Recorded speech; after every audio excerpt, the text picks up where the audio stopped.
show up, I gave them all the questions that I was thinking about asking in advance. So, because we want thoughtful people on our as school directors, well, you know, just a quick, ask you a question, you have to come up with an answer in 4 seconds is not the type of person, you know, people can think on their feet, but I want somebody more thoughtful. And I thought it would be a good plan to ask some questions in advance. But since we don't have all the candidates here and don't have all the questions, I wanted to do a little bit about local government, and I hope it's not too boring. And, you know, after I'm done, let's ask questions. And I am going to start with my screen share now. And oops, wait a minute, let me do this first. This doesn't belong there. This doesn't belong there. This belongs, but this. All right. Slide.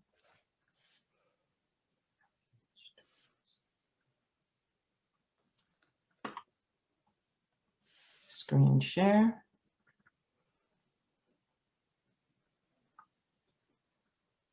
Oh, I think I found it. Hi, are you guys seeing this? Yep. Okay. Local government and politics, why being informed is important. Lower Merion is a first-class township with a 14-member board of commissioners. Each commissioner represents a ward, pictured here. I can send you guys this afterwards and give you links to where I found this information, which is on Lower Merion Township's website. Each of the wards is divided into 3 precincts, except Ward 8, for some unknown reason, is divided into 4 precincts. It's not that we have a whole bunch more people, because I went and checked that, but anyway, your precinct determines your polling location. The 2 major parties have committee people elected by the respected affiliated voters. Vacancies are usually filled by appointment by the local party chairperson. There are 2 committee people per precinct. Somebody had asked in one of the questions, how many voting locations do we have, and how many polling locations? It's 1 polling location for every precinct, so that equals 43. I will also, when I share this, share the link to who each of your commissioners are, and links to your Democratic Committee people. And I can, if there's anybody on here who is a Republican, I can share that information too. Just throw it in the chat. Narberth is a borough, so that's governed differently. It's governed, and I have Jamie doing some editing for me, and she doesn't know I'm live. It has a mayor who has oversight of the police department and a 7-person borough council. I should message her and say, please, I'm done. I'll send her a message, Adrienne. Don't worry about it. Okay, thanks. So I didn't get this done because this was all last minute, this change, and I wanted to have this information for you guys. Local government is in charge of. They are responsible for your everyday quality of life. Police department budgeting, taxes, human relations, shade tree, zoning, lights, the whole mishpuki here, and so much more, really.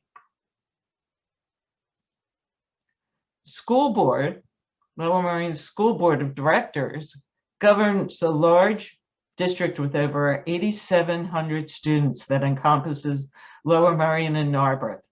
They oversee a budget of $250 million, over $250 million. It is almost, I believe it's somewhere around 10 times the budget of the township. And this is primarily paid for by your property taxes. So that's why it's really important we have people on the board that, you know, have dealt with large budgets, that have a concept of finance, that have and understand how high property taxes can affect your property values, how a good school district, on the other hand, can affect your property values in the other way. So this is multifaceted. They are the governance over administration. They are not management. School board is governance. They need to know all about school district financials, policies, their strategic plan or comprehensive plan goals. They have the school board has a strategic plan, and the comprehensive plan, the township has one of those. And also the constraints of federal and state regulations. Pennsylvania School Board Association has a list of principles. Now, I wish I could make this larger, but I do have a link to this. And the things that on here that are especially important to me, I have my copy, are that they communicate clearly. They promote open, honest, and respectful dialogue among the board staff and, most importantly, the community. I have not found that to be true. I kind of stopped going to school board meetings after being disrespected several times. But then again, I'm not the most sweetness and honey type person when I see things not being done well. They have to act ethically. They have to evaluate continuously. I have a problem. I took the school board course because I wanted to learn more. I was on issues and policy and was helping develop the questions for the Democratic Forum. And I wanted to learn as much as possible so we could have good questions on there. Some of the questions I wanted were not done. And I thought that, and when I saw that the community wanted more access, I thought that it would be a great idea to do this through Stand Up for Lower Merion. And one of the things that bothered me is that the school board is supposed to oversee administration. They have a set of goals that they have to make up each year for the superintendent, and they have to post those on their website. I did find them. It said, "Oh my God, he did a wonderful job." I'm paraphrasing. But it didn't tell us what the goals that the school board set for him were. So I sent an email through community comments to the school board.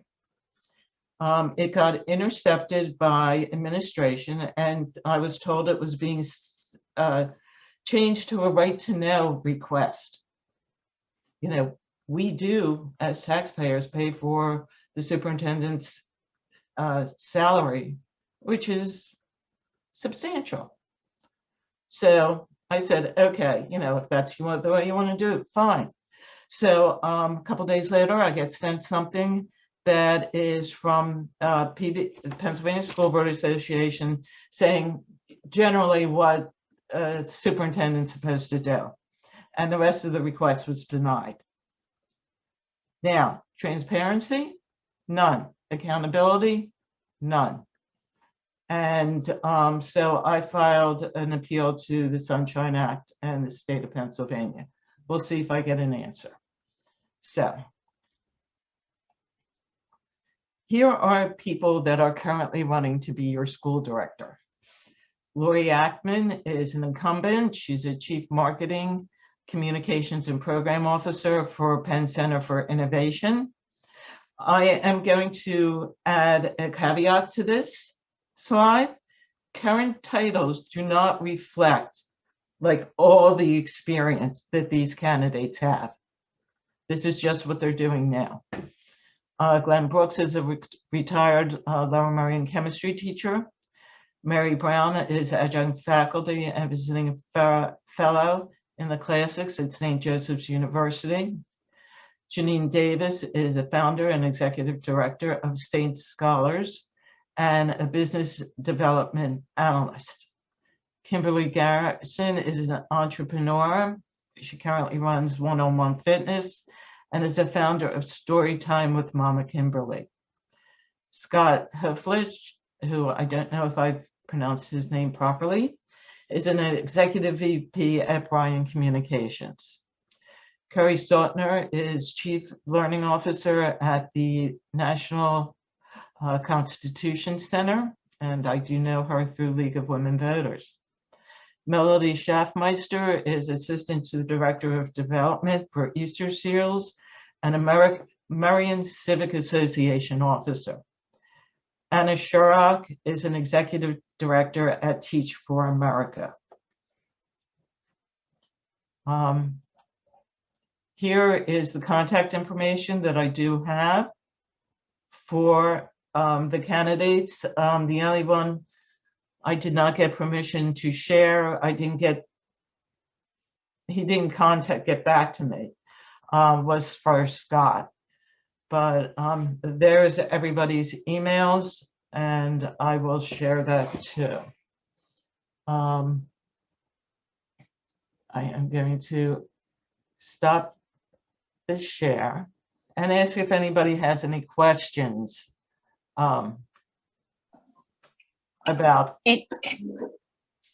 I have a question, Adrienne, but it's actually not directly pertaining to what you just spoke about. Only because I'm really curious what Stand Up for Lower Merions. I mean, I remember when the group started, but kind of where you're. I don't mean to put you on the spot with this question, but I would at some point, if not right now, I'd love to hear more about that. Okay. I saw Kimberly had her hand up.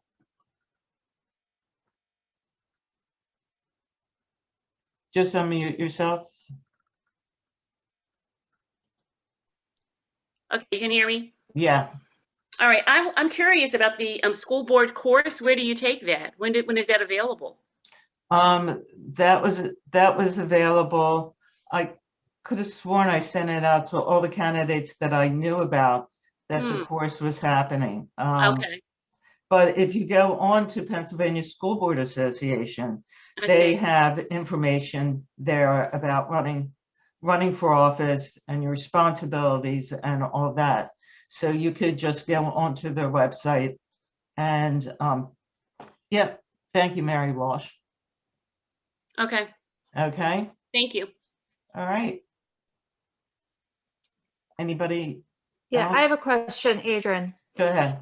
Can you just give, or anyone, a brief overview of the school board in particular in terms of who decides the slate, if there are term limits? That is something that's important to me.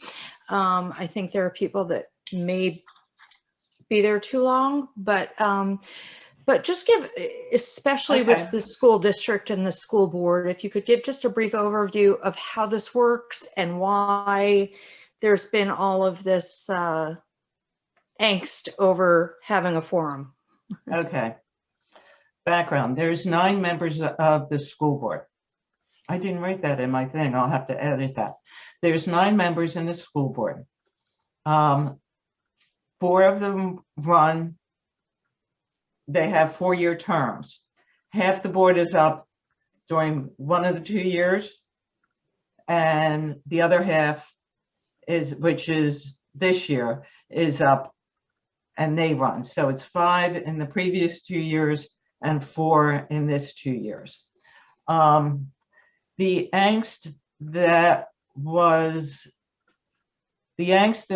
created by the Democratic leadership, it wasn't even the whole party, it was just a couple of the leaders, is actually beyond me. I have absolutely no idea what their motivation was. They did say that they didn't understand my motives, but they have my phone number. They have my email address. They could have called. They could have asked, and all this could have been avoided. This is my opinion, that they were afraid of losing control, even if it was this much. Okay, and that's my opinion. Adrian, can I ask one other quick question pertaining to this? Does anyone know if there have ever been school board members, or the 4 that you say come up, who have been elected that have not been endorsed specifically by the party? Because that, to me, is the critical question. I think there have The been. only thing we see is what we saw the other night, which was great, and it was a nice introduction to everyone, but there was no disagreement. Everyone agreed. There was no community interaction. And so I felt like I was going on gut instinct of personality. Right, and you want to do more than that. And I would like to do more than that. Yeah, Jerry probably has the answer to that because he looks that stuff up. But nobody in recent memory. I think Melissa Gilbert ran outside. No, she didn't the first time.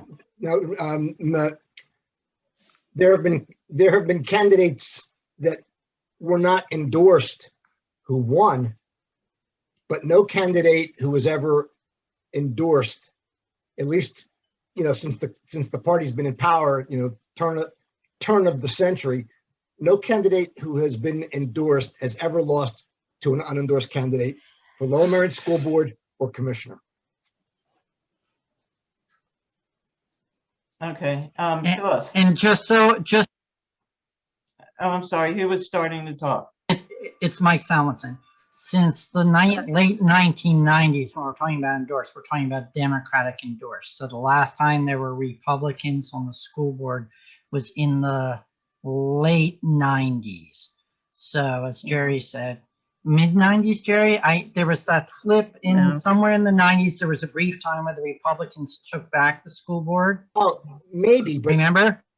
For just a 2-year term. But since then, no Democratic endorsed candidate has ever lost to another Democratic candidate who was not endorsed. Correct. Could I say something since I was Sure. I'll put my hand down. My name's Phyllis Rubin. I'm a Democratic committee person in Lower Merion in Penwyn. And some people here certainly know that there's been a lot of controversies around the proposed developments of Penwyn Elementary School. And we are the most crowded elementary school with the smallest amount of outdoor space, play space. But just to respond to this, I've been there's no question that the way things are now, and there have been Republicans on the school board, 1 or 2, I'd say even up to like 4 years ago, maybe 6 years ago. They used to be 100% Republican. And then, there's been a slow, demographic change in Lower Merion. Our Board of Commissioners was 100% Republican. So there has been a change, and it's just been a democratic and demographic change in Lower Merion for everything. And while that's a fabulous thing, if you're a Democrat, it's a fabulous thing. We have immense power and responsibility in statewide races. In local races, it has a slightly different feeling, a much different feeling. And the fact is, I really, I don't think there was a grand plan that the Democratic Committee was going to, squeeze everyone behind a corner and force everyone to do this. But the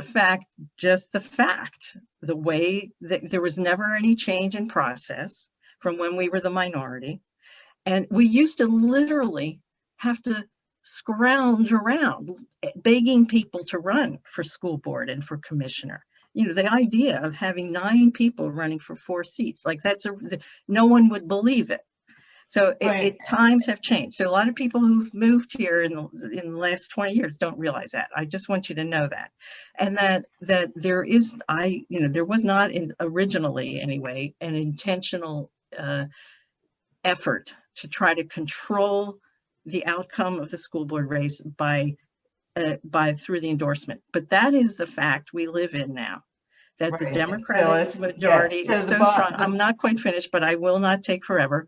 That the Democratic majority is so strong in Lower Merion that de facto, because most people also just don't do their own research, that the endorsed candidates by the Democratic Committee of the Township end up being the winners.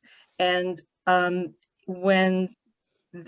the problem I see it is that the process does not open up. I mean, these people who are running, and some of whom are here today, thank you, they are not actually our candidates yet.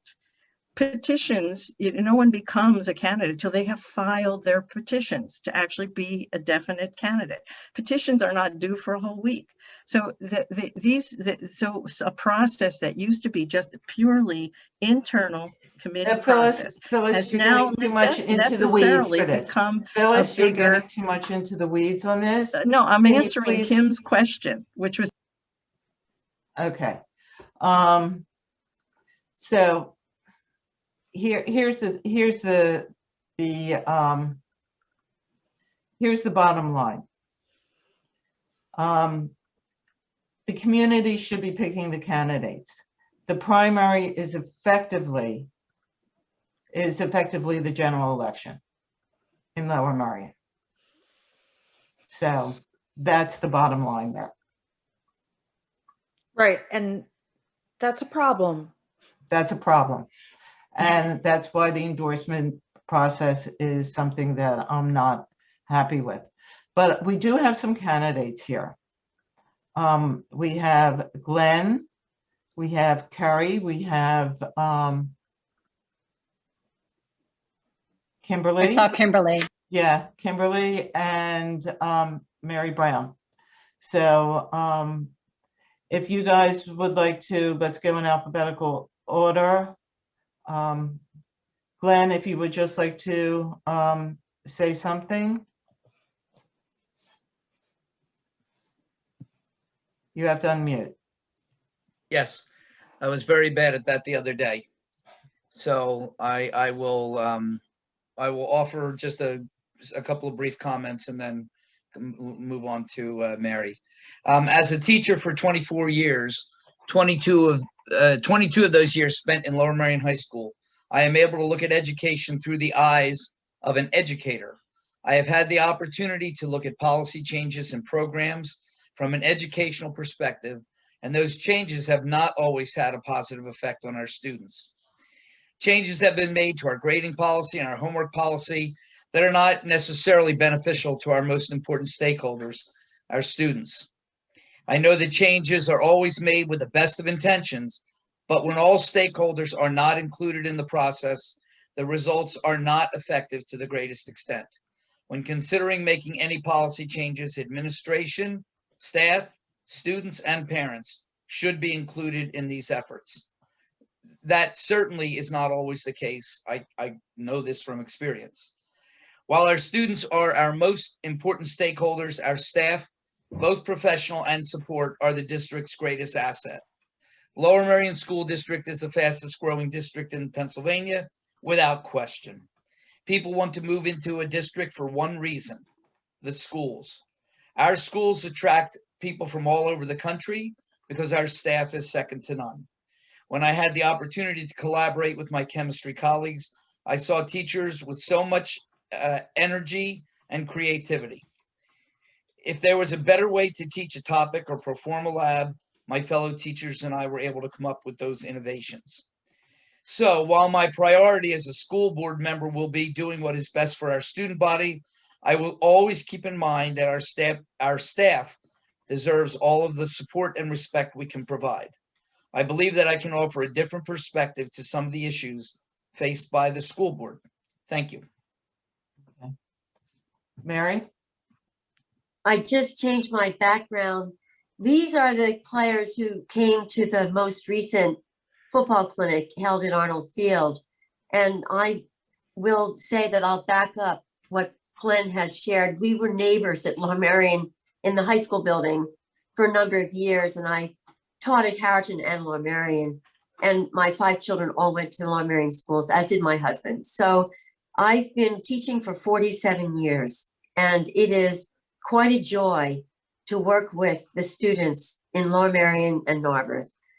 Right now, Lisa knows this, and Alice also, we have the Coalition for Youth of Lower Merion and Narberth is meeting with students, small group, to talk about their experiences firsthand without being invasive in any way.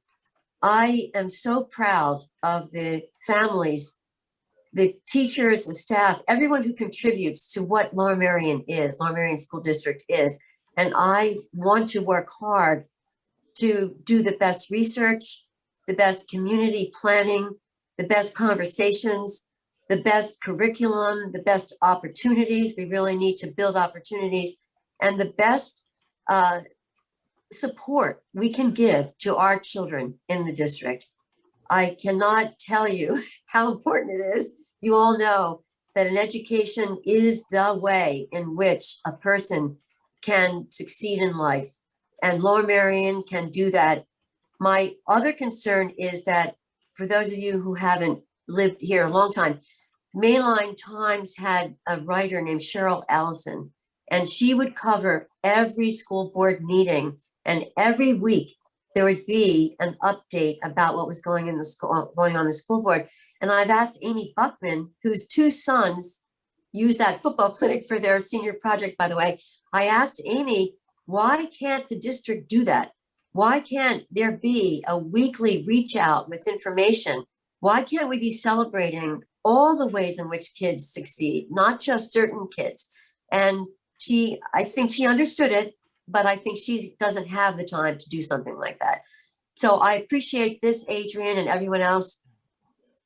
I think that we need more community planning together, more time together. Good time. Thank you. Kimberly, just one second. Somebody asked what the gag rule was, and I had a typo in it. The gag rule is something that came down from Montgomery County Democratic Committee, and it says that if the committee endorses candidates, a committee person cannot publicly support any candidate that was not endorsed. So if we have an open endorsement, which means, or no endorsement, which means all the candidates are running, each committee person can have their own opinion. If somebody asks them what their opinion is about the candidates, they can give it. But let's say we have 4 candidates that are endorsed. I cannot, A, B, C, and D. I cannot, and I really like E. I think E is the cat, what is it, cat's pajamas? And I can't tell it, I can't publicly come out and say on Facebook that, I think E is really the best because I'm a committee person. Now, any of you that aren't committee persons can come out and say, hey, E's really good too. But I, as a committee person, cannot. The committee can endorse less than a full slate of candidates, which would leave us open to support a couple. But I don't think, personally, And this might come off, this comes off to some people as being arrogant and being a know-it-all. There hasn't, I'm coming from a position that I'm not a know-it-all. This brief candidate forum where all the questions were not asked of each candidate, the resumes they sent out, plus the questions that the recruitment committee asked, some of which there were duplicates of what was presented in the forum, has not given me enough information, knowing the importance of the school district, to go and select somebody or 4 buddies in that, with just that information. To me, it is not enough information. I don't have kids in the district, okay? I'm not someone living on a fixed income in the district who, when the taxes get raised, it affects them. I'm not, you know, my kids aren't here on the computer doing virtual. I mean, granted, I don't know how much effect the current school board, the candidates will have on that, since they're not going into, they're not going to be installed until December. And God willing, this is over by then for the most part. But they still need to learn the lessons of the pandemic. So, and I'll talk a little more about after Kimberly and Kerry go on, we'll ask a little more about the endorsement process. Go ahead, Kimberly, thank you. Okay, well, my name is Kimberly Garrison, and my family has lived in Lower Merion for 14 years. I am from Philadelphia, so I have a different perspective about many things. And I've also lived abroad for 3 years. And I have, throughout my adult life, studied pedagogies globally. So I have a lot of different ideas and innovative ideas for us to approach some of the bigger issues that we have. One of them, in Lower Merion, is no exception, is reading. A lot of children, and I'm not talking about Black children, I'm talking about all children, all American children, a significant number are graduating from high school and they're not reading well. At least 1/4 of the population is coming out illiterate, and another 1/3 is coming out reading poorly. And Lower Merion is no exception to this rule. And so I have some ideas that I think we need to implement. It's some old school ideas, but that were proven to be effective for all people. Some of the other things that I think that we could look at is some of the other proven styles like Montessori and Waldorf that have been amazingly successful. And they could be really, I think, implemented in some of our lower classes. And we already have many of these resources. It's just turning the page a little bit, or just adjusting, pivoting, I would say, to allow for some of those other perspectives to come in and influence how kids are being taught and what they're taught and what they're learning. Because somebody's teaching you doesn't mean that you're actually learning. And I think that that's one of the things we're seeing with the challenges with COVID. And I really hate to be the bearer of bad news, but it's going to be with us, Adrienne, for quite some time. I would recommend everybody read this book called Epidemics and Societies. And it really breaks down the challenges of dealing with epidemics and pandemics. And so we should probably at least look to be wearing masks for another 2 years, probably, if not longer. And this is going to affect our everything, everybody, and our students and our kids are no different. But I do think we're going to have to be much, much more innovative and also prepare for the next pandemic, because it's all driven by human behavior. And I'm going to leave it right there right now. Yes, Kimberly, I realize we will be wearing masks at the end of the year, but hopefully the kids could at least go back to being in person. hopefully. And I believe that that leaves, where, Kerry, are you still there? We have 44 people on. Oh. She posted in the chat that she had to drop off. Oh, geez, I wish I would have known that. I would have had her speak first. Okay, but you know, I kind of remember the. Oh, is Melanie here? If she is, turn off your mic. I don't see you.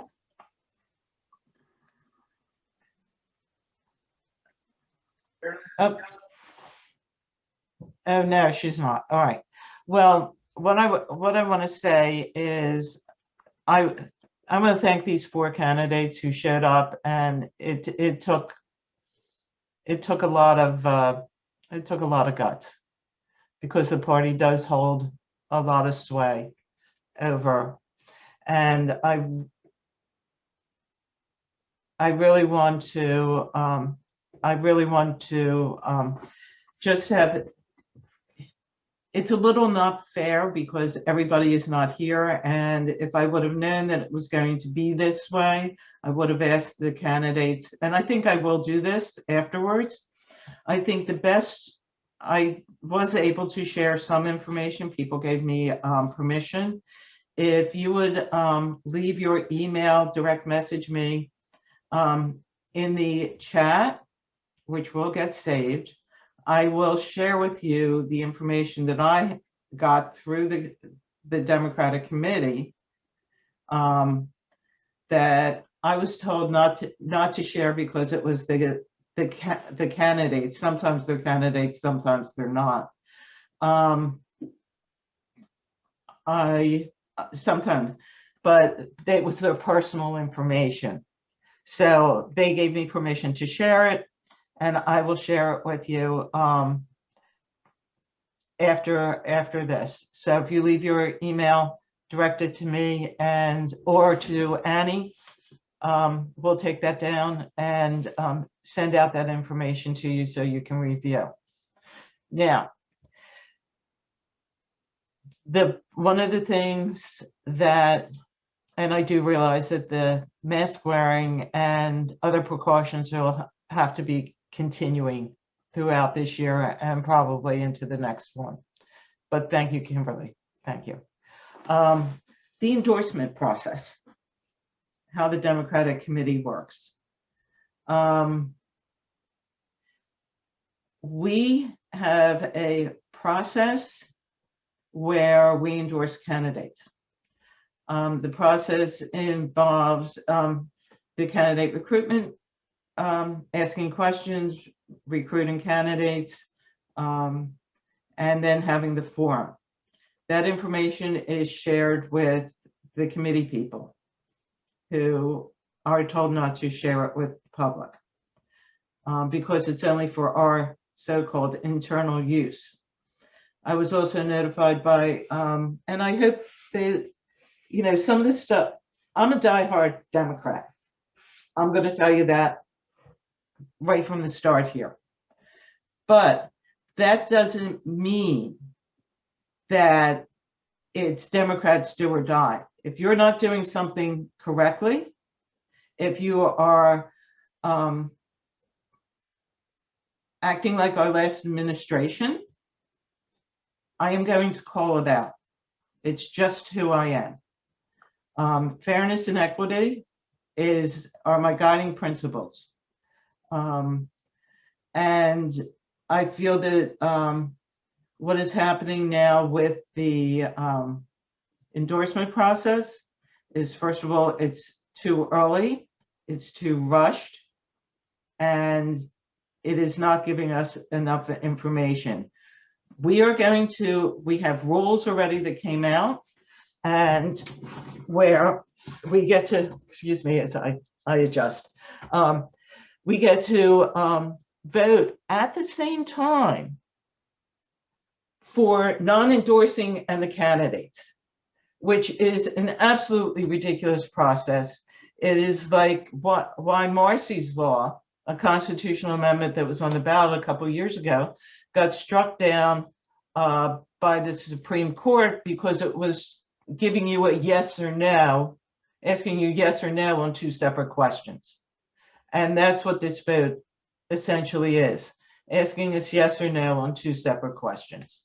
So that's markedly unfair.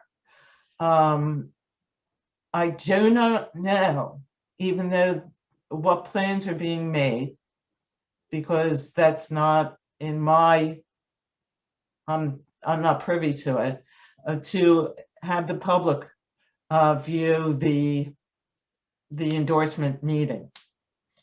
I don't, if they do get to view it, I'm pretty sure there will not be any public comment. Just like on the, it'll be probably streamed on, if it is, on Lower Merion and Narberth Democratic Forum. And as you saw, you know, it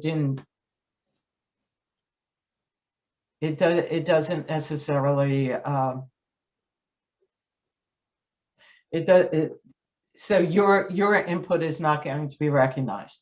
What you have to do is please contact your committee people and party leadership, which, let me do this to every, oops, I did to Annie rather than, here's a link to your committee people. Write that down. And here is your link to party leadership.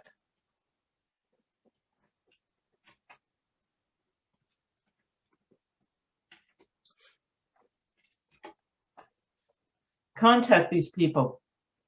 In the link for your committee person, if you don't know what ward you're in, you don't know what precinct, there's a big red button at the top. It says find your precinct. And you'll be able to find it. You should have 2 committee people, except some people in Ward 10 and Ward 11. Their seats are vacant. I would strongly suggest that if you're not happy with your committee person, that you consider running. The election for committee people is in May of 2022. It is during the primary. There is no general election for that. And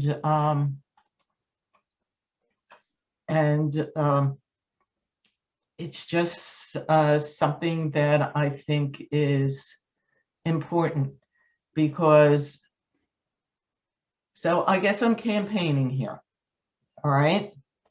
What I'm saying is that I'm not happy with leadership of the Democratic Party, and apparently you guys aren't either in Lower Merion and Narberth.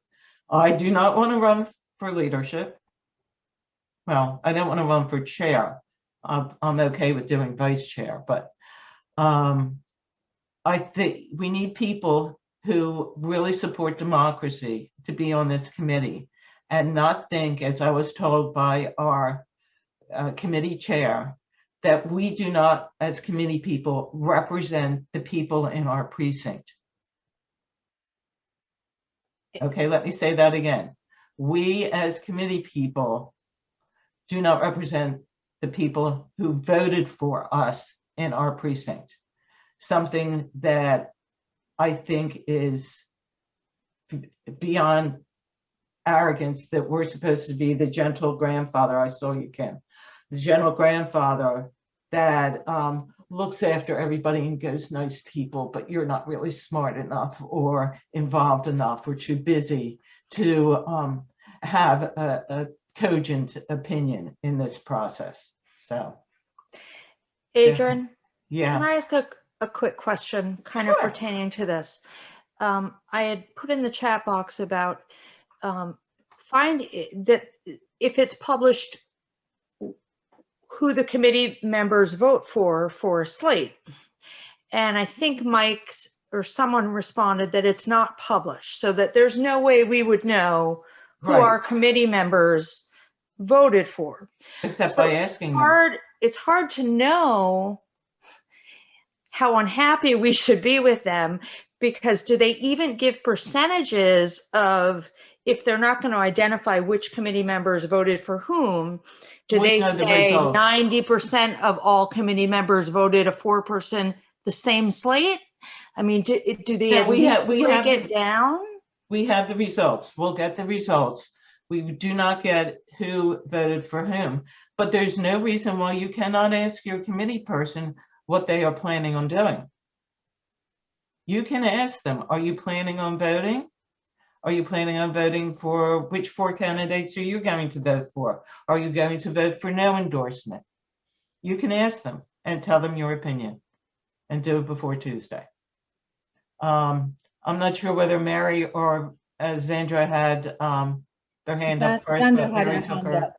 Zandra had her hand up first, but maybe after that I can address, I can answer Kim as a committee person.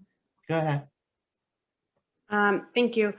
I have 2 questions. One is, if we're reaching out to our committee people today or tomorrow, and we're concerned about how this is going, you know, we've been here before, and I've been paying attention when this has happened before, where, you know, we know if 4 candidates get endorsed on Tuesday, it's going to be an uphill battle for anybody else, and they may not even feel like there's a point in continuing. So I'm wondering, in terms of messaging, what should we be asking our committee people to do? Should we be asking them not to endorse anyone?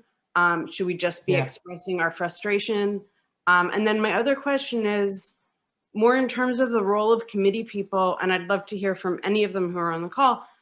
Do you feel like it's, I know we're talking a lot about how there are those of us who are more involved, and there are a lot of people in the township, in our community, who aren't involved in the local politics. Do you see the role as committee people in part to get the people who have voted them in to be more involved in the process? And what might that look like, if not in the next 2 days, at least moving forward? I'm going to let another committee person handle that one. You want to do that, Mayor? First, answer Kim's point a little bit, and then maybe I'll hopefully cover Zandra's too. Kim, I don't think you're in my precinct. I'm in 4-3, which is sort of the Haverford end of Ardmore. When I'm trying to decide who to vote for in an endorsement, and I admit it's an imperfect process because now our township is pretty much all Democrat. I try and listen to all of them, listen to what they have to say. I think about what is important to me, and then I try and also to reach out to people who are more involved with the school at this point, with the school systems at this point than I am. My youngest graduated in 2012. And so each year I've become, more and more away from that. So I have a number of people in the community that are either very involved with certain aspects of the school that I go and ask their opinion on. I try and listen to everything. I read everything that the candidates send me. It's imperfect, but I don't know how to get more information, assuming we're going to have an endorsement vote. I don't really know how to get much more information before a primary. We only have really what the candidates put out. I know we have a candidate recruitment committee that puts a lot of effort into trying to identify candidates, encourage them, and be even-handed in the way that they are dealing with them. And I think that is why some of the questions come across as quite stilted.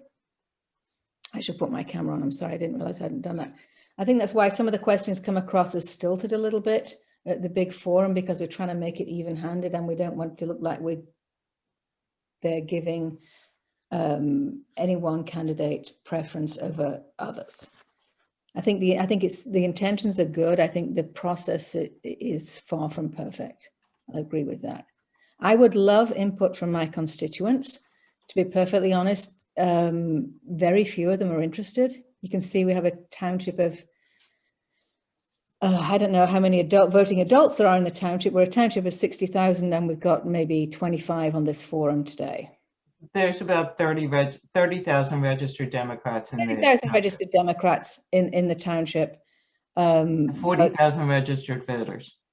40,000 registered voters, and we've got, what do we have, 40 people on this Zoom? I think- Most of No, my, it's 40. even those with kids in the school, unless they have a particular difficulty that they encounter with their children, most people are really not that interested. I often get sort of, I try and get people more interested. I would love it if someone wants to run for my committee person job. They're welcome to it. It's taken me about 10 years to have a co-committee person. As I say frequently, this is an elected position that far exceeds my political ambitions. This role it's I try and, my basic job is to get people to the polls, and with local elections to learn as much as possible about the candidates. So when my neighbors ask me, I can give them my opinion. They know it's my opinion. And although we can't openly go against an endorsement, I don't know of a committee person who wouldn't give an opinion on a candidate if asked privately.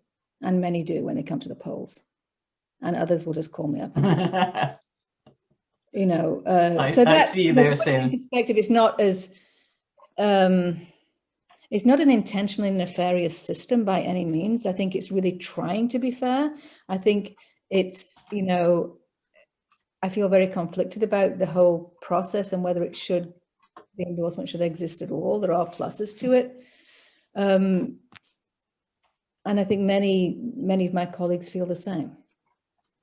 We're just people like you, and I can listen for 2 hours of listening to people speak here. I can read all the information that's sent to me, and I still really won't feel that I know enough, except for the ones that have already served, or the ones that I know as individuals, outside of this, or by talking to people I know who know them.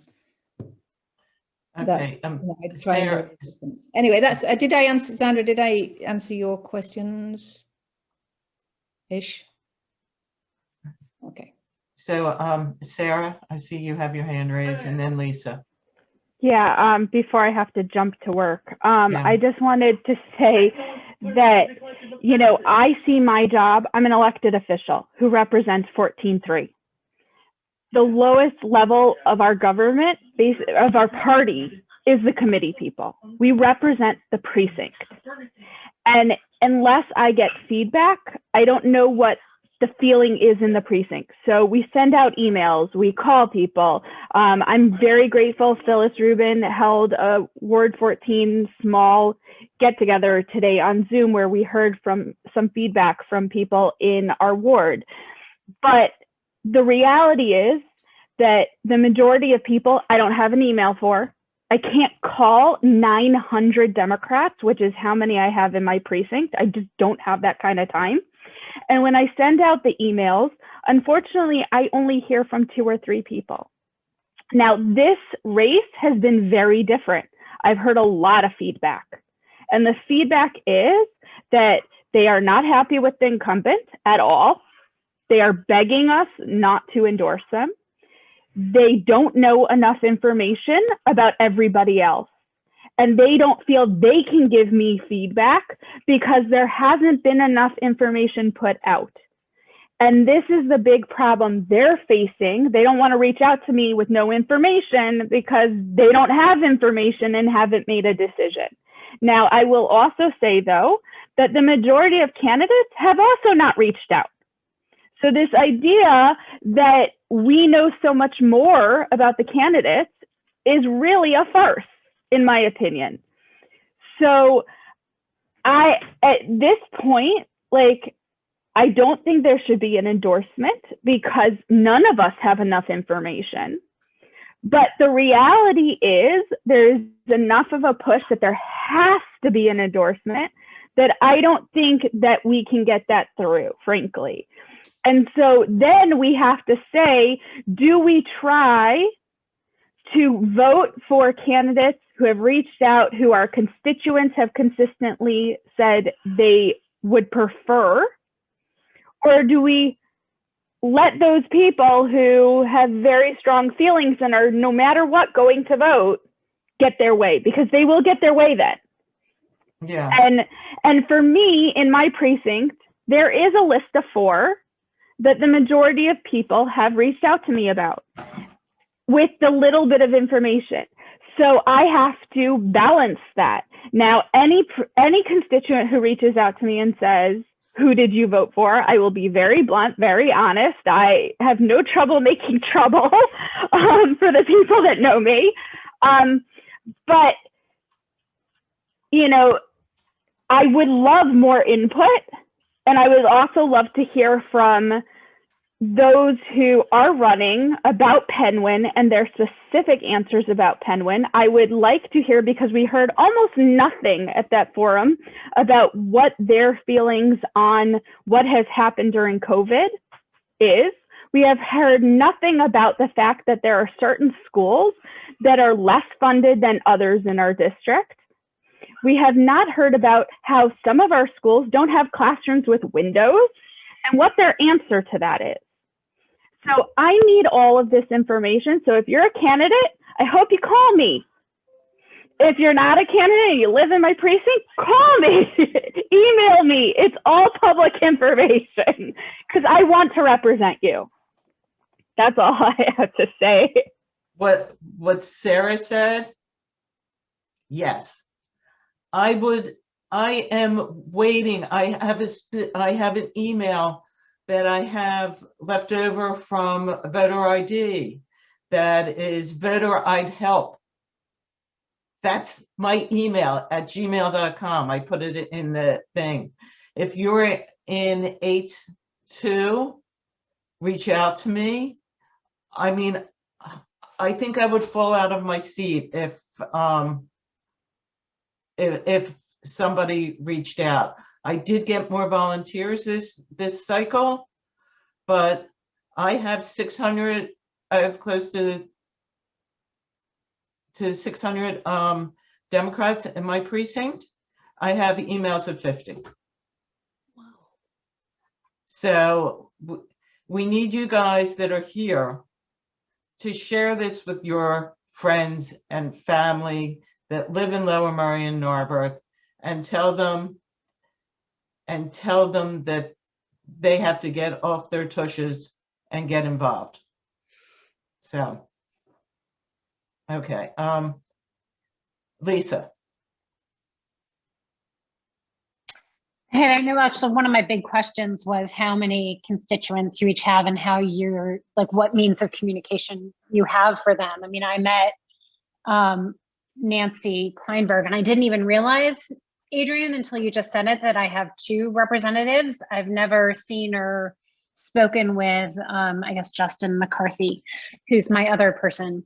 And the only reason I even knew Nancy existed was because I met her at our polling location one day. Like, she just kind of stopped me and we started talking. Right. So thank you all for what you do. Adrian, if you missed it, if you said it already, the leadership of the committee people, like Jonathan, I don't know if he's Shapiro or Shapiro, but how do those roles, like, does he get elected by the general committee? How does that happen? Yeah, the way that works is the executive committee is the nominating committee, so they put forth the candidates.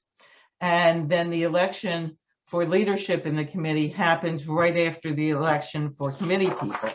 So in May, when I got elected 3 years ago, I think it was the first meeting was for leadership. There was one candidate in each position, and I didn't really know anybody, so I just voted along. And then I found out how it works, and I was nauseous. So I'm going to be putting some bylaws in, changes to the bylaws. I'm going to lobby for them. I think I will put them out to the public also, and let them lobby their committee people to vote for these changes. And it all has to do with access and just being more involved. But we really, really need the community to be involved, especially in these local elections. That's why I did that slideshow, to show you how many things affect your life through local elections and people ignore them. So it's one of my pets. We've got a lively chat going on, which is really neat. That will be saved also. There were some comments in there where people were not here that could defend themselves. So I will edit those out of the chat. And we have 3 participants who, oh geez. Lisa's done, so that hands down. I think G. Schwartz, whoever that is, please Okay. identity. Hi. Hold on, I'm putting on my camera. Thank you. You're welcome. All right. Hi, I'm Danielle Arnold Schwartz. I'm a teacher in the district and a parent, and I'm a public education activist. So I hadn't planned on speaking, but I've been putting stuff in the chat that I hope people click on, read, books, articles. I want to share my email address with anyone who wants to learn more about the ongoings of public education. My blog specifically, I've written for our community. And I was emailing you this week. Oh, no worries, no worries. But I've been in the district. It's been a crazy couple of days. Like almost 20 years teaching, but I started in the 90s. I've been here longer than anybody on the board or the administration. I was awarded Villanova Teacher of Courage and Conscience for my public education activism and advocacy. And I really would like people to ask me questions. I know many of you, and I've taught many of your children. And I just want to offer myself as a resource. I'm going to share my email address right now, but I just want to also point out that we have to start watching out for people's perspectives, incorporating business into our school board, the business perspective. And Teach for America has been mentioned in the chat, and I understand that the candidate's not here, but that is an anti-public school organization. Anyway, everyone should have my email now, and I really want to help people understand what's going on. And I will share that the reforms that have happened in urban areas and rural areas have hurt those communities, and there's other reforms that are going on that are targeted to suburban communities. So if anyone, please get in touch with me at any time.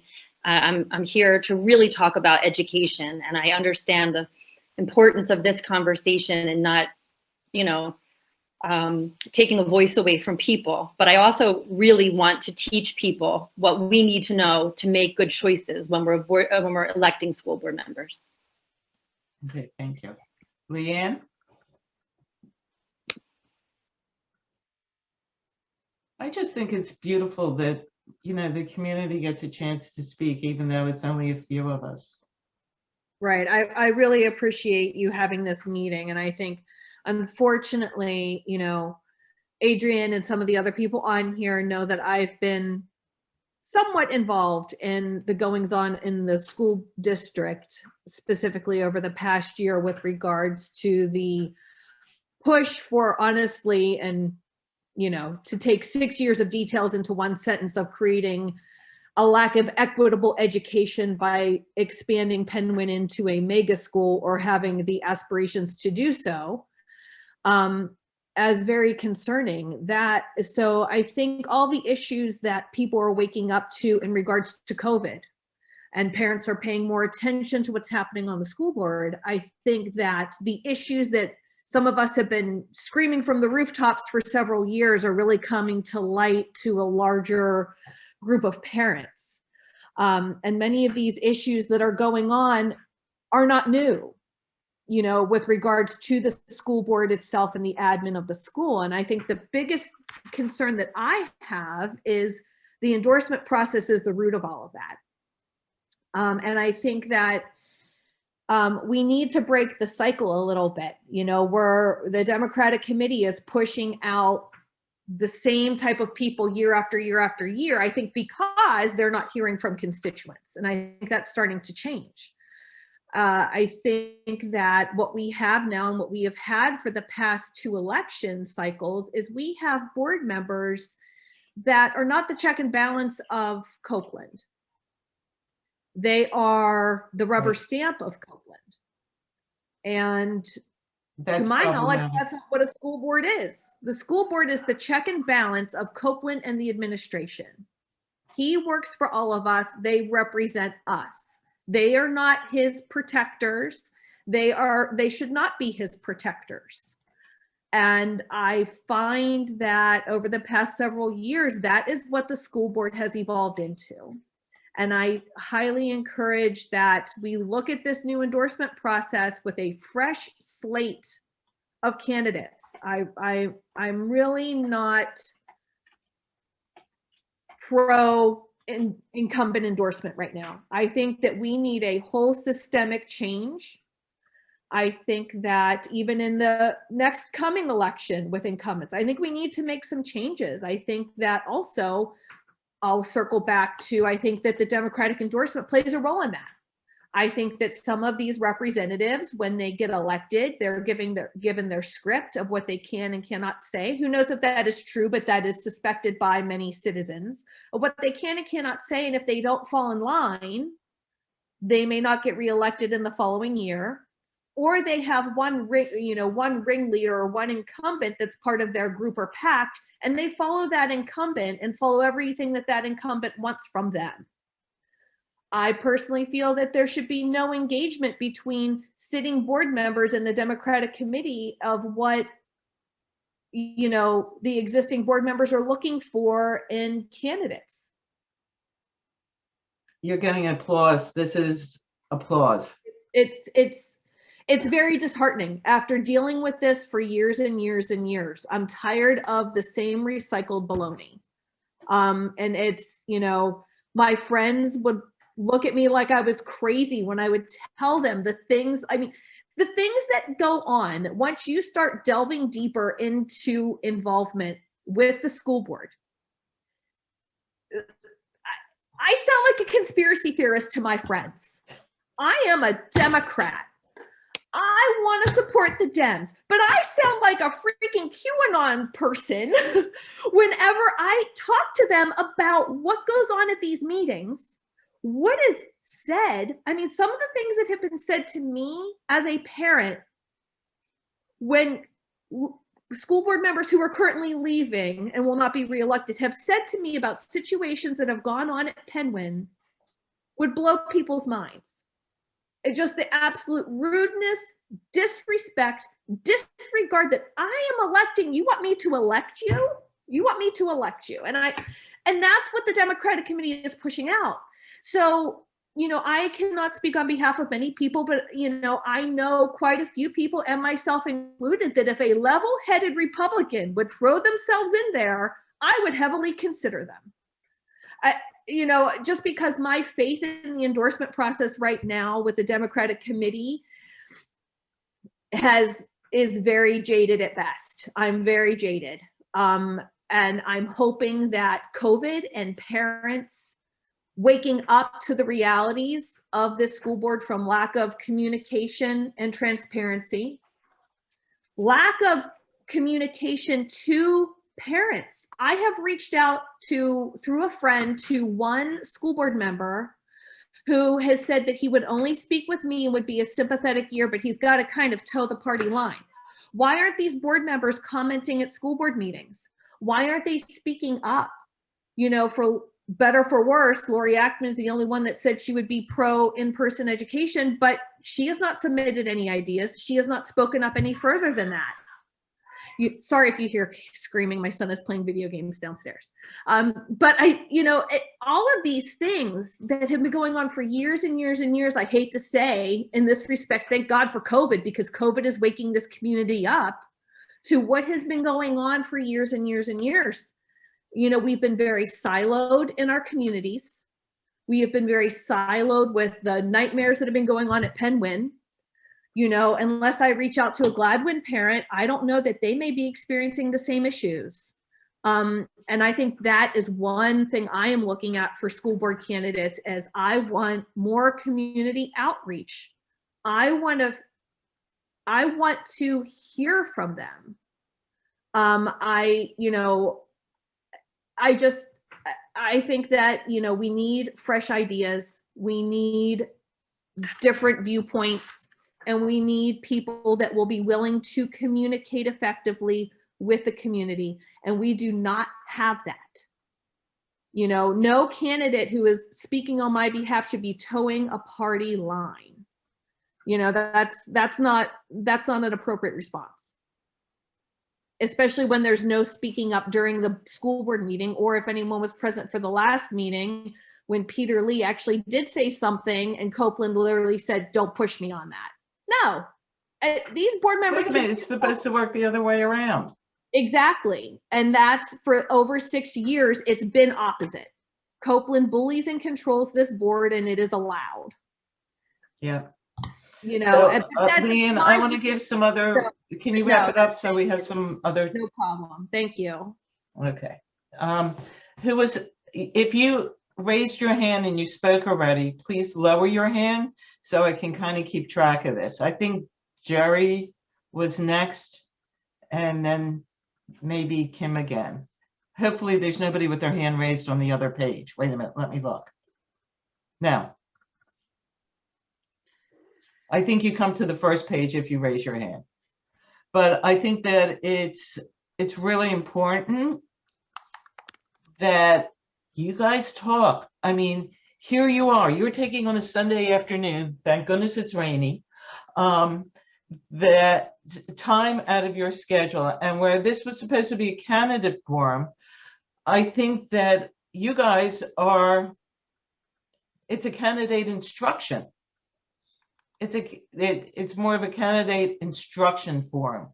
And I think this is every bit as beneficial, and this will be shared with all the candidates because they should know. They should know your feelings. So I think Jerry was next. I want to answer, a couple of people were questioning what the numbers are on Tuesday night. And the way it works is it takes 60% of the committee to endorse a candidate. So that might sound like it's really hard to endorse candidates because there are 9 candidates.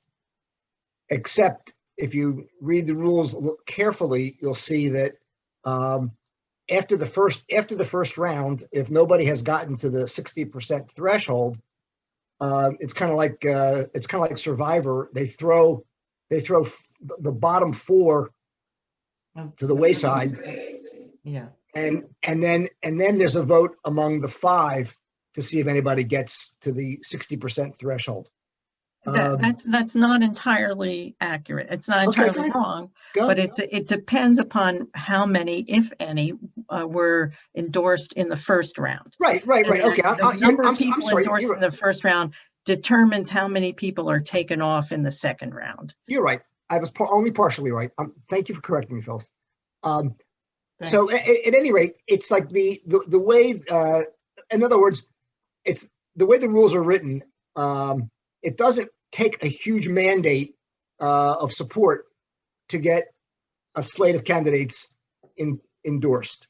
That's the way that works. So if there are 80 people at the meeting, it's going to take 48 of them voting for a slate, or 1 or 2 or 3 or 3 candidates to endorse them. That's it. Okay. Let's see who. Mike hasn't really spoken. I'll get Lisa next. Some of you know me. Mike Salmonson. I served on the committee for special ed for several years with Karen Fox. About 6 years. I'm at many school board meetings over the last 25 years. So really have a pretty strong history. I also co-chaired several years ago. There was a proposal to change the elementary school curriculum, if you remember, that caused some controversy, and I stood up at the school board meeting and pushed back on that proposal, and actually ended up being co-chair of a parent faculty and administrative committee that dove deep into that issue and presented a counter proposal that was adopted by the board. So I come to this not as a casual observer. I do want to reiterate something that Leanne said, which is, it's been my experience over that 25 years that the board has an unfortunate tendency to accept as gospel generally what the administration proposes to them. That was certainly true in the elementary school committee. I've seen other data that's been tortured and played with to justify certain outcomes. And, you know, I've brought that to the board both publicly and privately and to suggest it's not true. But I really encourage people to go to board meetings.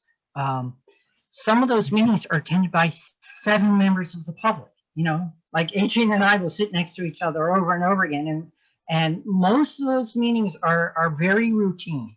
And then very occasionally we'll have a board meeting packed to the gills because of some special issue, whether it's start times, whether it's stone lay, etc.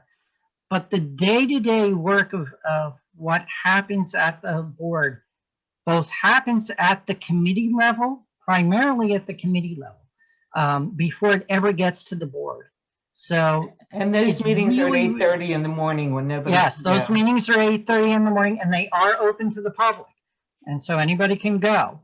But what you have to understand is that by the time it gets to a board vote, there has 95% of the time the decision's already been made because the committee has recommended a decision. And so it's, I think for those of us who are really interested in these issues, I would love to figure out a way to form a network of keeping people informed. There's a group of us that have talked about, you know, taking turns going to the board meetings and keeping minutes and putting them out there, and not just the official secretary's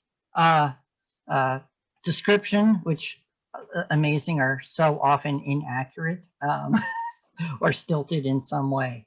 So if you're interested in that sort of thing, you know, I'd love you to reach out to me as an involved parent to figure out, you know, technology is our friend now. So we have lots of ways to share information on a much more efficient basis than we have in the past.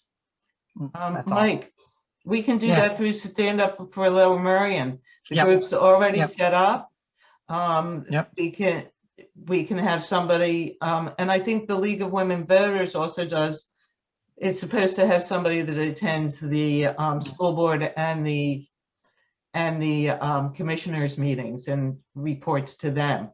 But we could definitely do that through Stand Up for Lower Merion. Yeah. It's the other thing I want to suggest that I've recommended to them for years, and I talked to Doug Young about it when he was the spokesman years ago, and he said it was a good idea. Board members have said a good idea, but I seem to be the lone wolf out there suggesting this, and it would be great if the board members heard this. So when I grew up in New York, it was mandated that we had something called citizens advisory committees to the school board.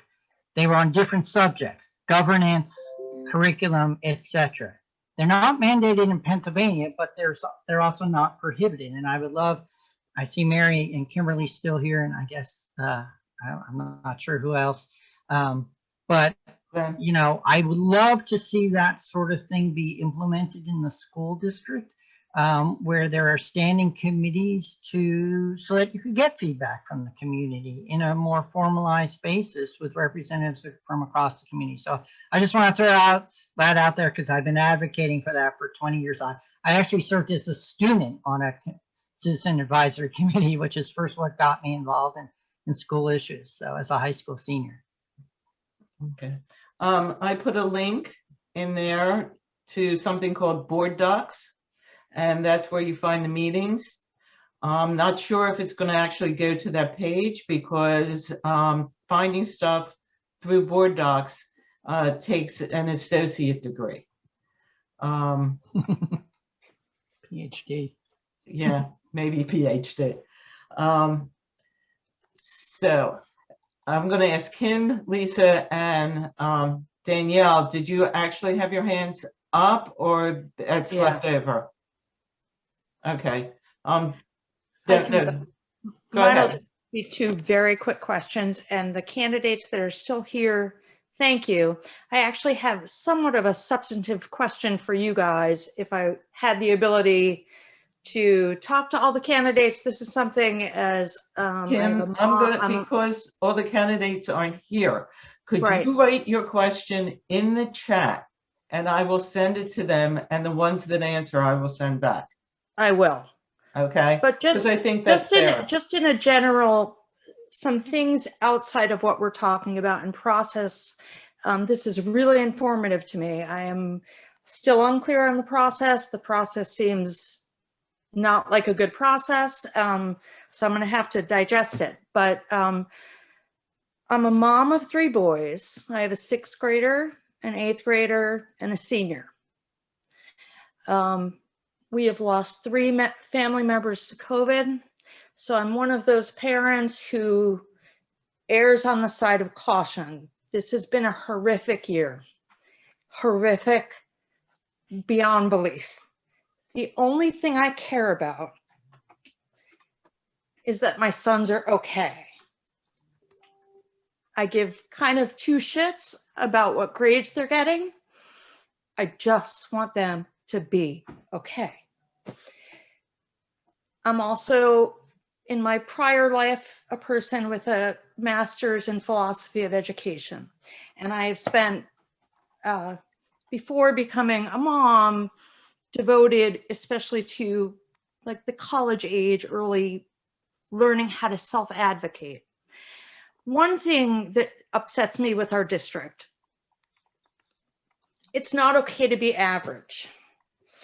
Right. And I understand that the squeaky wheel gets the oil, but there are a lot of kids, and my own kids included, my 3 boys, my senior, who's not going to school next year. He's like, he checked out in 7th grade. My boy checked out in 7th grade. He was burnt out because he wasn't gifted, and the gifts he had didn't get a grade, right? He can sit with an adult, with kids, with people from all backgrounds, and he's funny. None of that gets a grade, right? So he's not gifted, and he doesn't have an IEP. And he got lost. And so substantively to the board, we've been dealing with so much shit this year. And so I feel like we're down to basics. And it's important that the kids in our district who are average in the way we define average don't slip through the cracks, because they're not average. Every kid who's a C student has some sort of gift.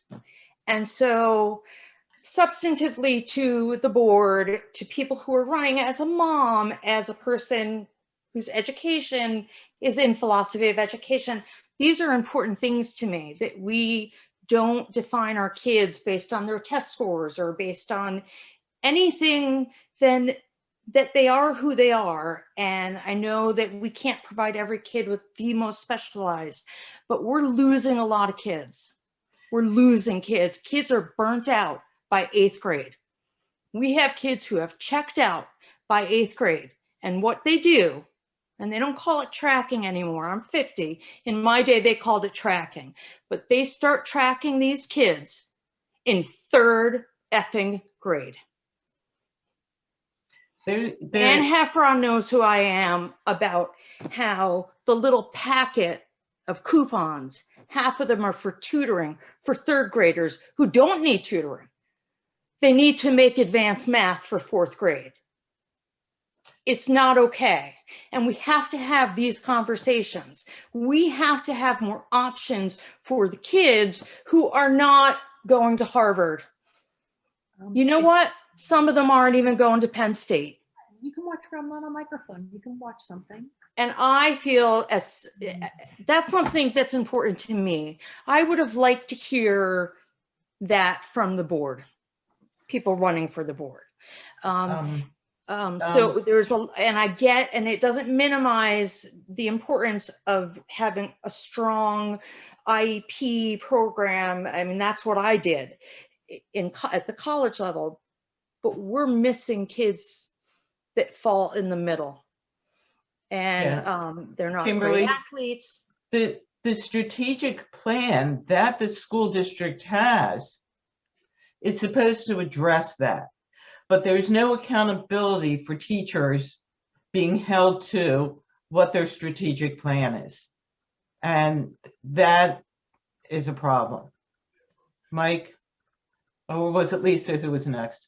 Oh, you know what, Kimberly had, Kimberly, can you do Lisa that? Lisa was next, though. I think Lisa was next. Okay, Lisa. And now that we're getting on an hour and a half now, if you could kind of keep comments down to like a minute, that would be appreciated. Yeah, no, I just wanted to follow up actually. And Kim, a lot of what you said resonated with things that I've seen too.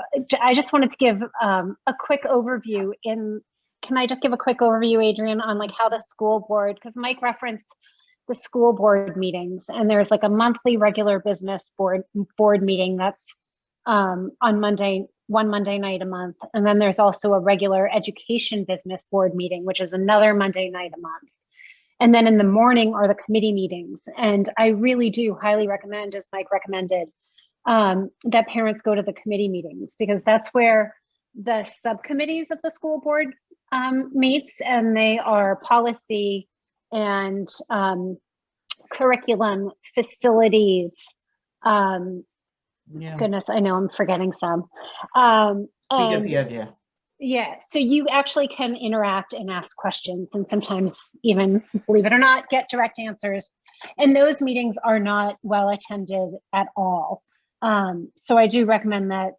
And I have thought about actually putting together, Mike, kind of like a watchdog group, although that word is loaded, but just of people going to these meetings and starting to disseminate information out to the community.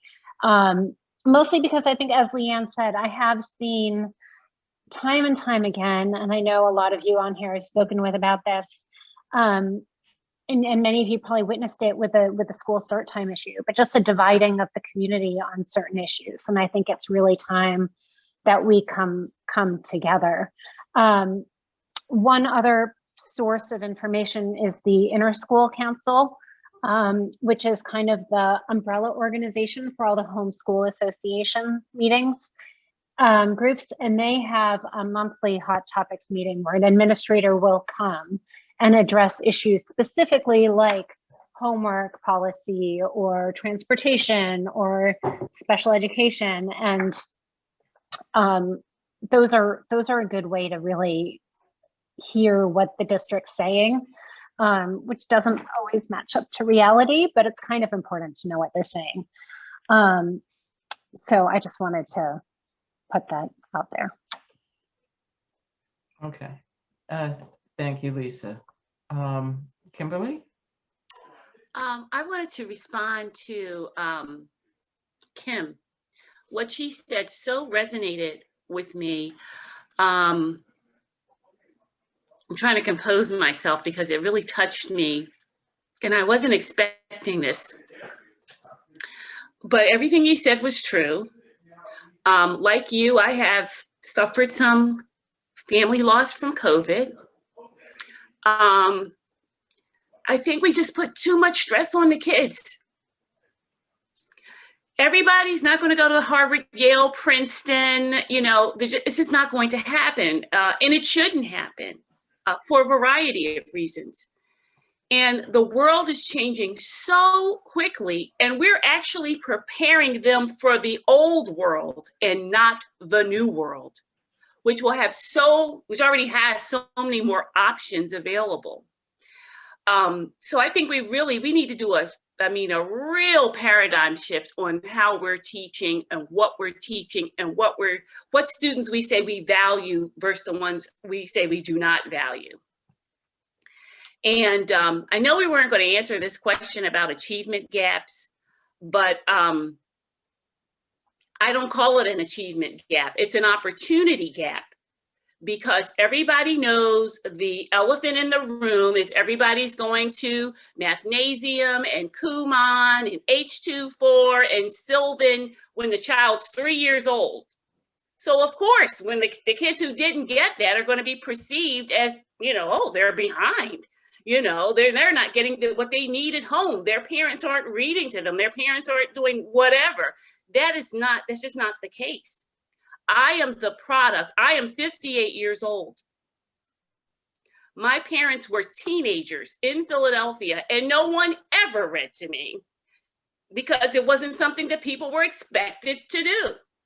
However, I turned out great, and I have a graduate degree, and I loved reading, and I lived in the library.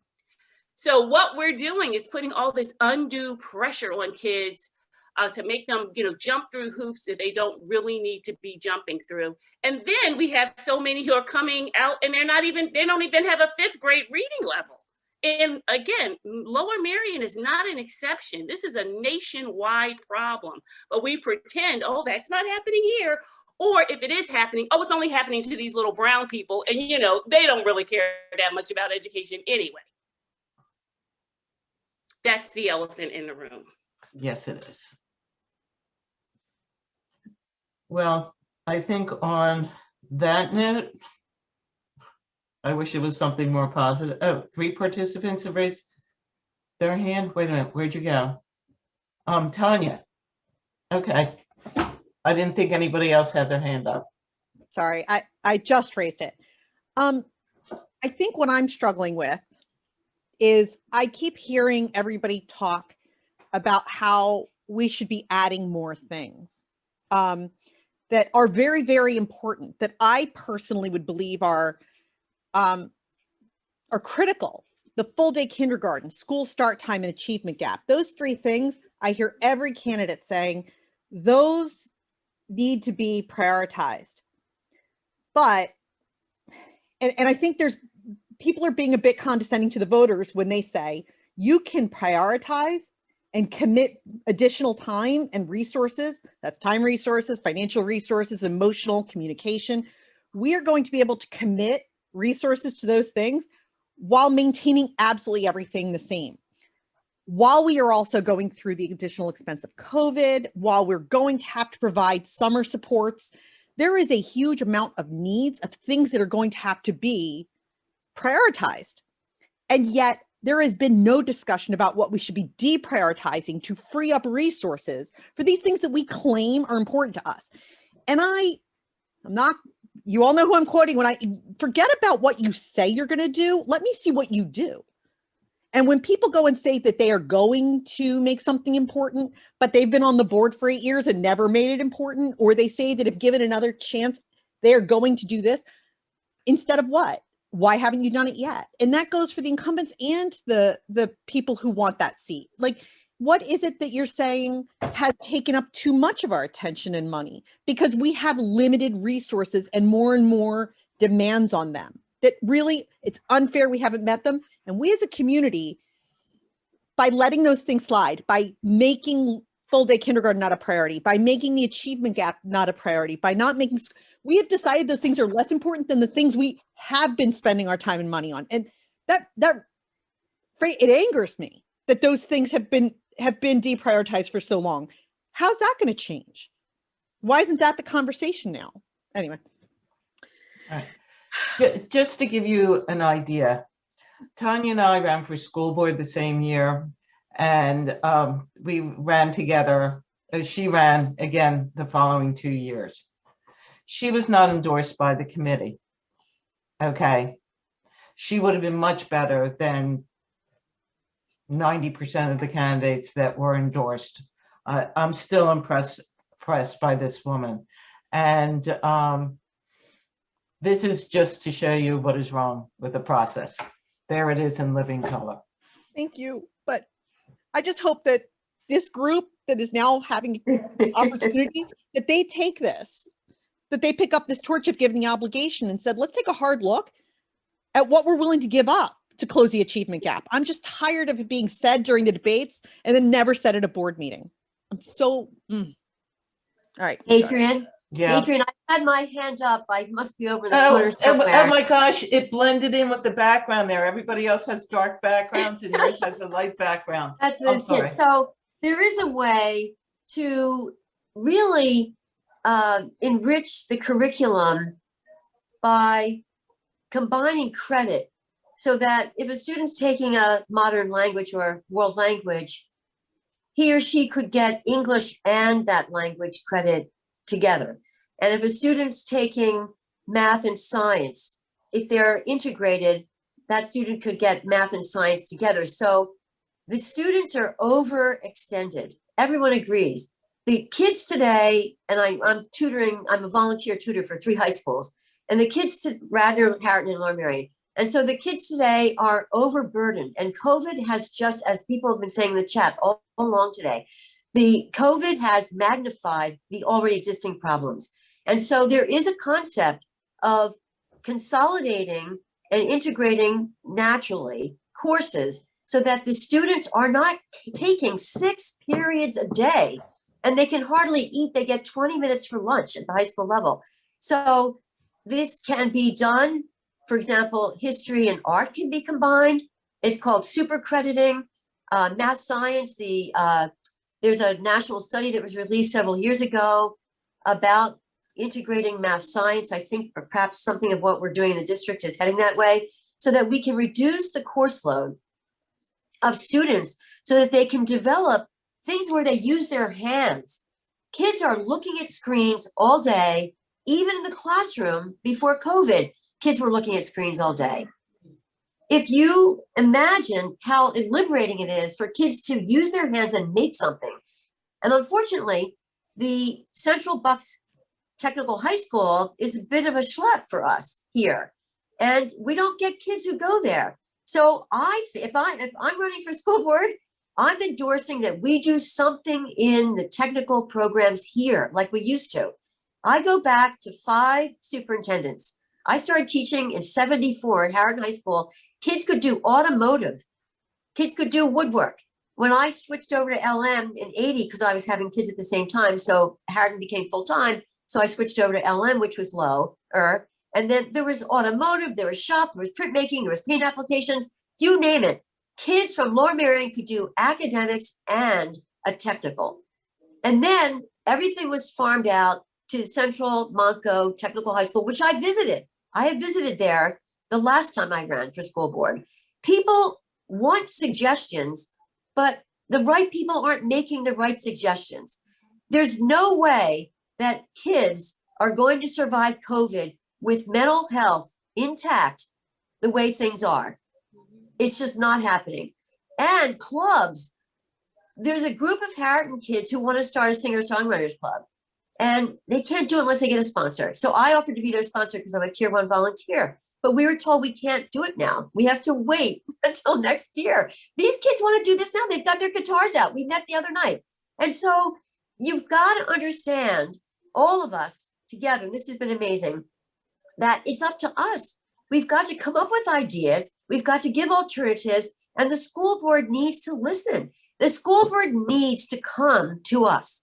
The school board needs to come to civics. The school board needs to come. Lisa, if I were elected school board, I'd be at your meetings. The school board needs to go to the HSAs, the PTOs, and whatever at each of the schools. We've only got 10 schools in this district. It can be done, but it takes time.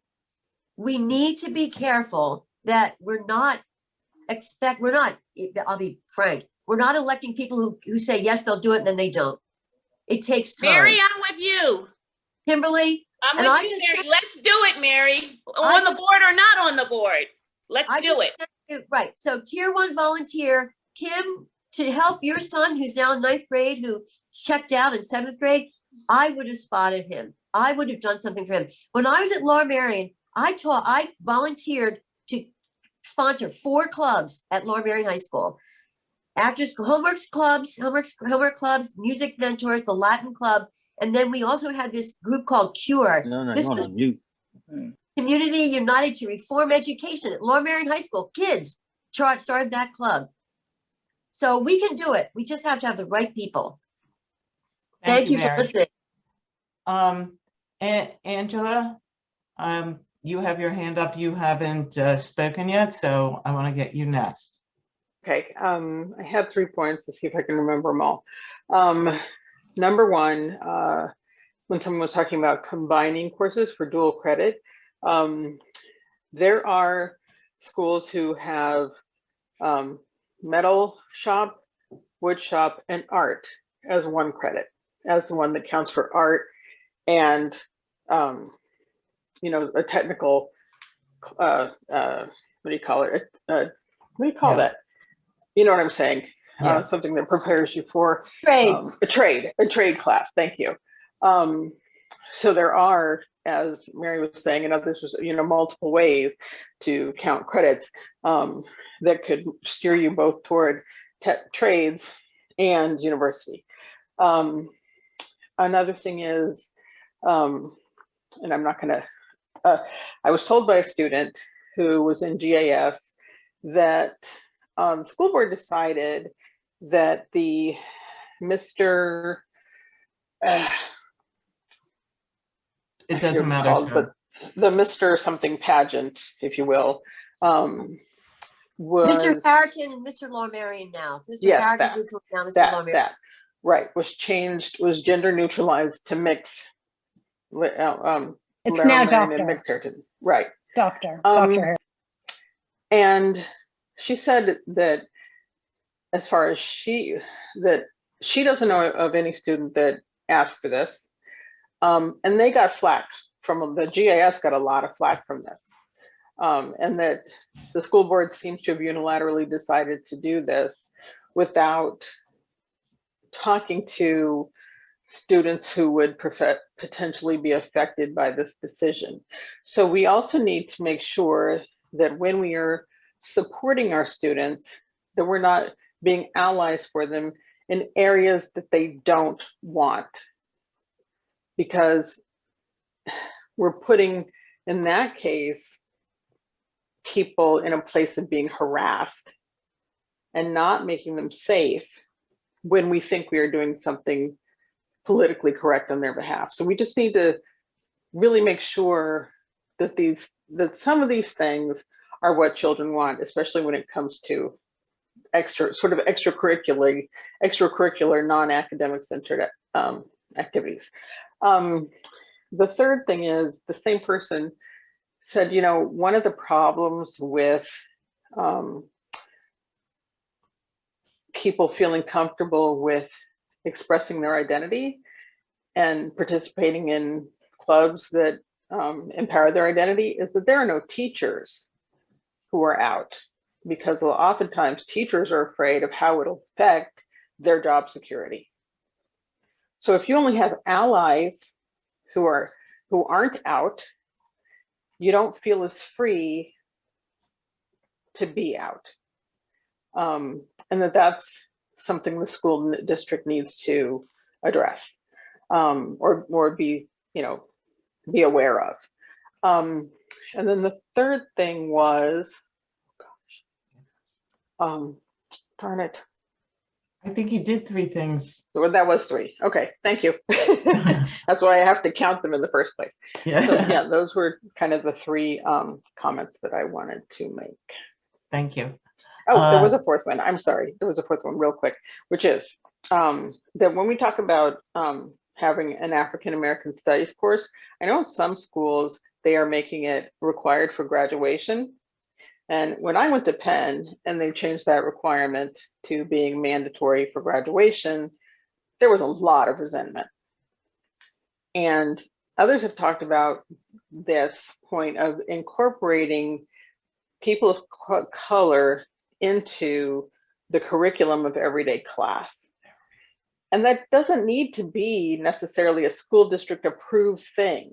You know, if you're talking about biology, you can include, and I'm so bad with names, but the surgeon who did the first successful open heart surgery.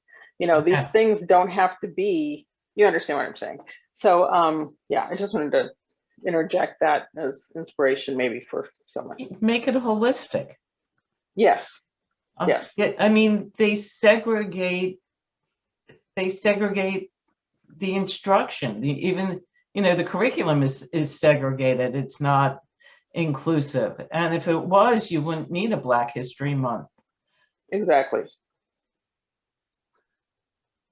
That's all. Lisa, thank you, Angela. I'm gonna, yeah, I just had a thought, Adrian. I mean, there's so many issues, and like a number of us are aware, they've been existing for quite a long time. And I'm just thinking, since we're getting on 2 hours, like, Yeah. would it be possible to maybe have another, you know, more calls, maybe at period, like monthly meetings where we talk about mental health in our students, which is such a huge issue in our district right now, pre-existing COVID, LGBTQ issues. I love Kimberly's opportunity gap. So I'll take that. But you know, opportunity gap as a monthly topic, and I think that you know, maybe we could have some structure to that, but have some regular discussions. If we get some volunteers for Stand Up for Lower Merion, and we can then have meetings. The reason that Stand Up for Lower Merion sort of went by the wayside is because nobody was participating. And, I can help you with that, Adrian. Yeah, I'll help you with that. And you know, like Annie's fabulous. Her and I were basically doing this, and we just like really need we really need more community support. And I'm so jealous of HCAN, which is the Haverford Community Action Network, where they have so many involved individuals. And that's what we were trying to do here in Lower Merion, but we couldn't get the people here. Again, put your email in the chat if you want to help. Put help after it, so I know which ones wanted information for from the candidates and which one wanted is willing to help. So do that. But I think that 2 hours is a really long time. I see Angela and Mary both have their hands up. If you just have like a final, you know, like 30 seconds something, because I think it's gone really long. And oh my gosh, we still have almost 30 people on here, and I'm so impressed. And it just tells me how much the community really, really wants to be heard, and they're not. So why do we have such a disengaged community? Because the community, it's the same thing. If you don't have any expectations for your children, all right, they're not going to do anything. You know, the committee doesn't have any expectations for the community. I think in terms of I think in terms of the school issues, I mean, Lower Merion School District reputation is amazing. And I've spoken to a number of parents who say, yeah, but it's Lower Merion, it's all fine. And I think people have just had a lot of faith in that and haven't really opened their eyes, again, for years on what the actual issues are and what our children's education. I mean, Kimberly, you hit the nail on the head talking about reading and how we're actually teaching our kids and what our curriculum looks like. I've listened to a lot through COVID, and I'm seeing exactly what you are. I haven't jumped in much. I'm sorry if I'm jumping out of place here. No, it's Glenn. But you know, one of the things that I don't know, I think I've always understood about Lower Merion parents in general is if things are going okay, parents aren't going to say much of anything. So when we talk about lack of involvement, I think it's because most parents are very content with what's going on in this district. You know, there are other issues we can look at, But I think that when you don't have something to complain about, so to speak, a lot of people are just very, very laid back, and they're not going to make an issue about things. And I think that's unfortunately what leads to the apathy that we see, is that we things are going, it's a great district. I'm going to just say one more thing about what Kim said, Kim Lippitz, and that is that I think I taught your son, by the way, Jeremy. Yes. Okay. So anyway, for years and years, my fellow teachers and I have spoken about how the students in the middle tend to get forgotten. We pay a lot of attention to the gifted. We pay a lot of attention to our special needs children. And it's not that they don't deserve attention, but we cannot forget those students in the middle, and they do tend to be forgotten. And I don't, I'm not exactly sure what the answer is to that, but I know that something has to be done so that we recognize all of our children. And we also have to recognize that not every Lower Merion and Harriton High School student is going to college. And that has to be okay.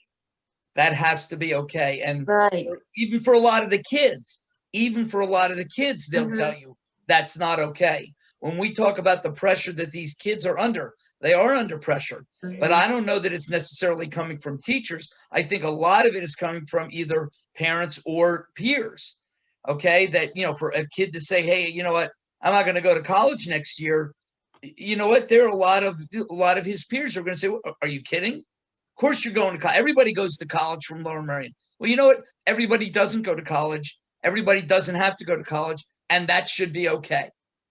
And I'm not sure that it is. I have That's an all. example of Glenn. Sorry, Kim. You go.